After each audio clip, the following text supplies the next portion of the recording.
દુનિયામાં દરેક વ્યક્તિ પોતાના જીવનમાં ઓછામાં ઓછું એકવાર થાઇલેન્ડની મુલાકાત લેવા માંગે છે. જો તમે પણ થાઇલેન્ડની મુલાકાત લેવાનું વિચારી રહ્યા છો તો થાઇલેન્ડ જવા પહેલાં આ નિયમ વિશે જાણી લો, નહીંતર ભારે દંડનો સામનો કરવો પડશે. ચાલો જાણીએ કયા છે આ નિયમ. નવા નિયમોએ થાઇલેન્ડની મુલાકાત લેતા દારૂપ્રેમી પ્રવાસીઓ માટે મોટી સમસ્યા ઊભી કરી છે.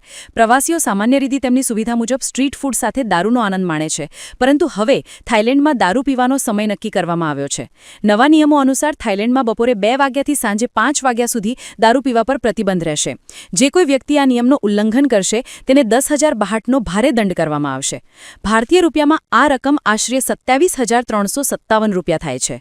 આદેશ અનુસાર જો કોઈ બપોરે 1:59 વાગે બિયર ખરીદે છે અને 2:05 વાગ્યા સુધી તેને પીવાનું ચાલુ રાખે છે તો તેને પણ ઉલ્લંઘન ગણવામાં આવશે અને દંડ કરવામાં આવશે.